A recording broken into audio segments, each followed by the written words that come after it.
madaxweynaha Jamhuuriyadda Somaliland Mudane Muuse Biixi Cabdi oo hogaaminaya wafdi sare oo ka socda Jamhuuriyadda Somaliland ayaa toddobaadkan la kulmay saraakiil sarsare oo ka tirsan maamulka madaxweyne Biden iyo xubno ka tirsan Koongareeska Mareykanka. Wadatashiyo isdaba joog oo yeesheen mas'uuliyiin ka socda Somaliland iyo Mareykanku waxay isku waafaqeen inay yeeshaan iskaashi qoto dheer oo ay wadaag ku yihiin hadafyada ay wadaagaan oo ay ka mid yihiin ilaalada xeebaha, ka hortagga argagixisada,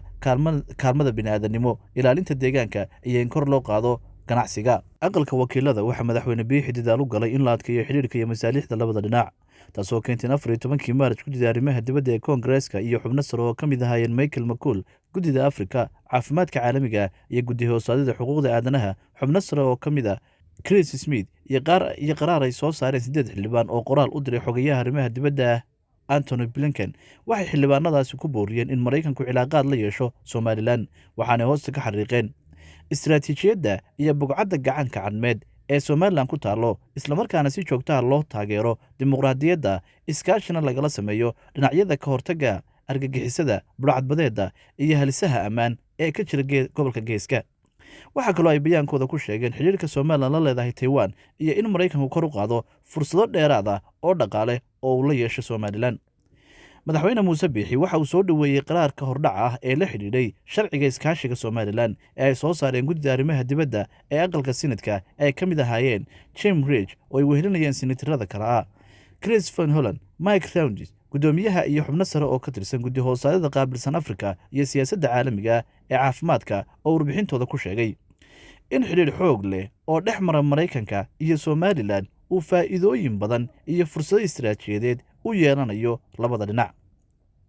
Sharciga iskaashiga lagula yeelanayo Somaliland wuxuu jidaynayaa in wasiirka arrimaha dibaddu uu qiimeeyo qodobadan soo socda: kaalmada Mareykanku siiyo Somaliland, in adeegyada qunsuliyadeed la siiyo Somaliland, iyo in qiimeyn dhinaca ammaanka la xidhiidha talooyinka socdaalka Mareykanka iyo muwaadiniinta doonaya inay booqdaan si ay ganacsiyo uga sameeyaan Somaliland. Xeerkani waxaa kaloo uu dhigayaa in wasaaradda gaashaandhigga ay samayso daraasad ku saabsan iskaashiga ammaanka ay yeelanayaan Mareykanka iyo Somaliland oo ay ka mid yihiin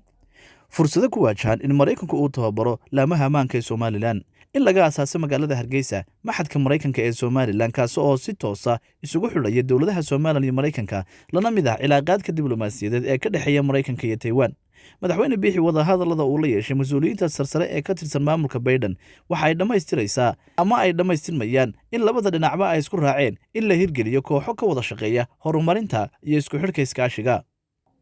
Ka qaybgalayaasha kulamadaasi waxaa ka mid ahaa ku-xigeenka kaaliyaha guddoomiyaha u qaabilsan Afrika iyo kaaliyaha xogayaha arrimaha dibadda u qaabilsan Afrika, kaaliyaha xogayaha gaashaandhigga iyo ammaanka caalamiga ah, taliya ku-xigeenka ciidamada militariga ee taliska Afrika iyo kaaliyaha maamulka Afrika u qaabilsan wakaaladda horumarinta caalamiga ah. Aqalka baarlamaanka waxa uu madaxweynuhu la kulmay xubno kala duwan.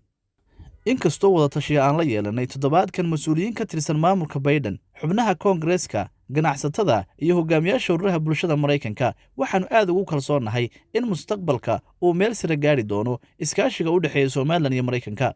Waxaan ku celinayaa inay Somaliland gaadhay guulo xad dhaaf ah, kana gaadhay dhinacyada dhismaha dal dimuqraadi ah, xasilooni oo isku filan.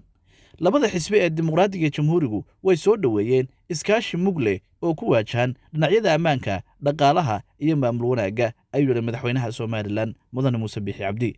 Mar kale ayuu waxa uu yidhi sannado badan oo dadaal aan kala go' lahayn aanu wadnay kadib waxa ay dhiiri gelinaysaa inaan arko saaxiibo badan oo Somaliland ku leedahay dalka Mareykanka, gaar ahaanna aqalka Koongareeska. Jid dheer ayaa inaga horreeya, waxaanan ballan qaadayaa inaan mustaqbalka iskaashigeenna kula dagaalanno argagixisada, islamarkaasina horumarino dimuqraadiyadda oo aynu fursado cusub oo ganacsi iyo maalgashi ka abuurno gobolka Geeska Afrika.